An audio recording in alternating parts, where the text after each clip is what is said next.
அப்போது விவிலியத்தில் உள்ள யோபுவின் கதையை நிலனாய் அவரிடம் கூறி திருவிவிலியத்தை அறிமுகம் செய்து வைத்தார்.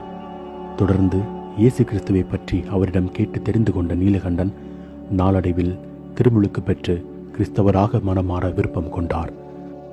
திருநெல்வேலி மாவட்டத்தின் வடக்கன்குளம் கத்தோலிக்க தேவாலயத்தின் பங்கு தந்தையாக பணிபுரிந்த ஜோவானி பட்டிஸ்டா புட்டாரி நீலகண்ட பிள்ளைக்கு திருமுழுக்கு வழங்கினார். லாசர் என்பதற்கு தமிழ் அர்த்தமான தேவசகாயம் என்னும் பெயரை அவருக்கு சூட்டினார். கத்தோலிக்க மதத்திற்கு மாறியதும் தேவசகாயம் பிள்ளை பலரிடமும் இயேசு கிறிஸ்துவை பற்றி போதித்து பலரை கிறிஸ்தவ மதத்திற்கு மனம் மாற்றினார். இவரது மனைவியான பார்கவி அம்மாள் ஞானப்பூ என்னும் பெயருடன் திருமுழுக்கு பெற்று கத்தோலிக்க கிறிஸ்தவரானார்.